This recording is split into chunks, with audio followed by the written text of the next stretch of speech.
Before you start an argument with your girlfriend so you don't have to take her out, watch this video.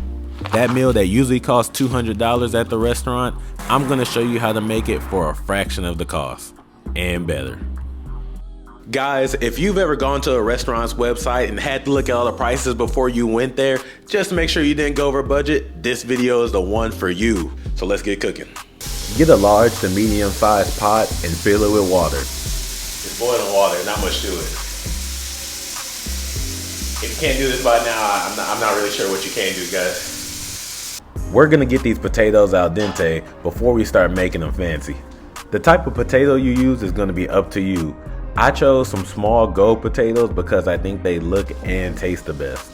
Either way, make sure you rinse them off before you start cooking them. Potatoes go in. Let's put the whole bag in there. And try not to make a mess in your kitchen like I did.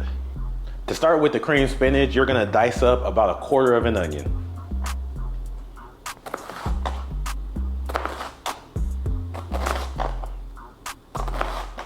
All right, this part's gonna be up to you guys. I chose to go with some fresh Parmesan to put in our cream spinach. However, if you like to get the pre-shredded stuff, no harm, no foul, all right?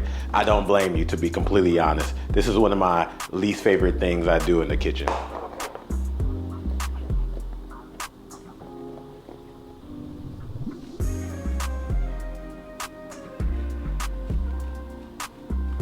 Now it's time for the main event. Oh. Don't be intimidated by the amount of spinach we have. Trust me, it's gonna shrink completely by the time we're done with it. Chop the spinach up into nice, manageable pieces. However, don't worry about getting it finely diced. Now that we got all of our prep out of the way, it's finally time to get this bad boy on the stove. We're gonna start this recipe with 1 stick of butter. This would be a great time to preheat your oven to 400 degrees. Add your chopped onion. Once the onions get incorporated with the butter, you'll want to have them saute for about 3 to 4 minutes. They don't need to be brown, they just need to become softened. In goes a ridiculously large amount of spinach. Next, add in your cream cheese. Give it a few minutes to melt down and continue to stir. We're gonna keep it simple with seasonings for today, guys. However, don't go light-handed, all right? Still add a good amount, okay? You want everything to be flavorful in this recipe. Start off with some garlic powder. And then finish it off with some onion powder. Gotta flex to watch, just a little bit. And some salt.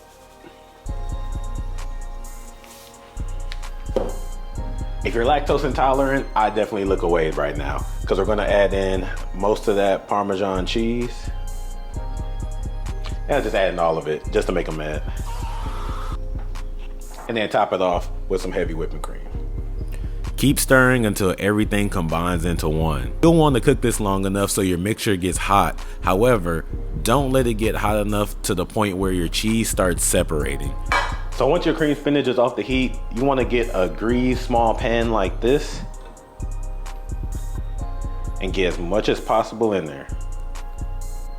Once you get in your small bowl, you want to add 2 more things.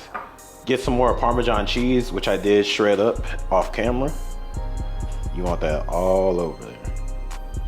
And top it all off with some breadcrumbs. Once you're done, pop this on your oven's top rack for about 20 minutes. So our potatoes should be done by now, but we're gonna need a little bit of sauce to add on to it. Again, 1 stick of butter. Don't forget to throw in a good amount of garlic and crush up some chicken bouillon. It's gonna bring that flavor up tenfold.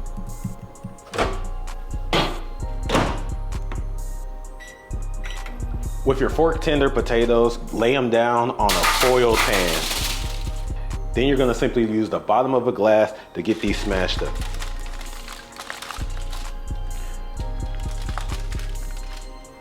Get every one of your potatoes smashed down, but try not to crush it completely. You'll want to have some of that skin intact so that it can get crispy in the oven. It's also important to remember not to cook the potatoes too much initially. If they're too soft, they're gonna end up just being mushy, and you might as well make them into mashed potatoes. It's time for the main course, guys, which is gonna be our steak. I chose the ribeye because it has good fat content in it, which means it's gonna be a juicier cut of meat. Also, these were at a great value. I got about 3 for $35. You could also get a New York strip or a T-bone, which come in a little bit cheaper. However, I really think that the ribeye is gonna be your best bet when it comes to premium quality of steak. Start off with your garlic powder. And you wanna get these very liberally, guys. This is gonna be a lot of surface area to cover, and we're gonna eventually mix it all in.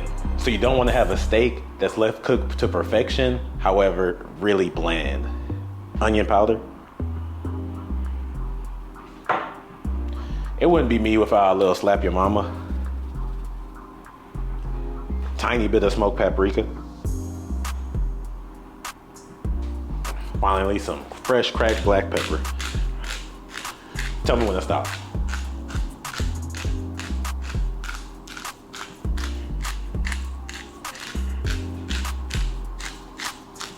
Use your hands to get all of that seasoning mixed in. Don't forget about the sides either. They need love too. Get out your best pan and put it over high heat with a little bit of oil in it. Before getting the steak in there, make sure the pan has come completely up to temp. Drop that steak in the pan, presentation side down, which means the best side, and let it sit there for at least 2 whole minutes. Do not move it. It's gonna be tempting, but trust me, the end result is gonna be so much better. After those agonizing 2 minutes are up, flip the steak over and add in a half a stick of butter. If you want to be really fancy, add in a stalk of rosemary and thyme. All this is going to do is add more complexity to your flavor and give it more of that restaurant quality taste. Go ahead and lower your heat and begin to baste that butter all over the steak. At this point, you're just waiting on your steak to get done. Your best bet is to use a thermometer and let it hit about 118, 119 for medium rare. Remember, the steak is still going to continue to cook after you take it out the pan. So whatever temperature you prefer, make sure to pull it off about 5 degrees before.